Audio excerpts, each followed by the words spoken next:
One of the services was in Georgia, and pretty much everybody was there.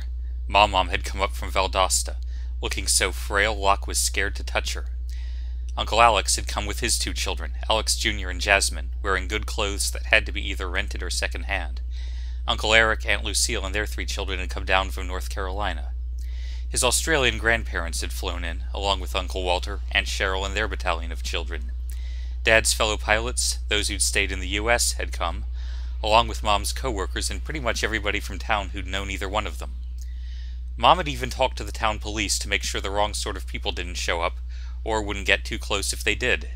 As far as Locke could tell, it had something to do with some freaks on the news who went around protesting soldiers' funerals because they thought soldiers were gay or something. But apparently the freaks were bothering somebody else that day. Even so, the service was hard to listen to. Mom, his uncles, and Dad's friends had all shared stories of his father, all of things that had happened when Locke wasn't there, or before he'd even been born. It made him feel almost out of place, as if half the people there were mourning a completely different person. There was so much about Dad that he'd never even known, and that now he'd never know. Afterwards, Locke had just wanted to be alone with his thoughts for a while. Unfortunately, their side of the duplex was full of visitors. Everybody gave Locke a certain amount of distance, as if afraid he was made of glass and might shatter at the wrong word or gesture, but it wasn't the same. Aunt Cheryl had come in, taken that fox fur thing off her shoulders and absently handed it to her oldest child, Caitlin, who'd made a face and held it as if it were about to come back to life and bite her. Locke had taken it off her hands, walked out into the backyard, and, for want of anything better to do, sat down on the old wooden swing and stared into the empty eye holes of the fox fur. How long he sat there he didn't know, but he heard someone coming and looked up to see it was Caitlin. She looked so strange in funeral black, with her honey blonde mess of curls and her face all pink from the cold. Locke? Locke nodded. If you want to talk or anything, I'm here, mate.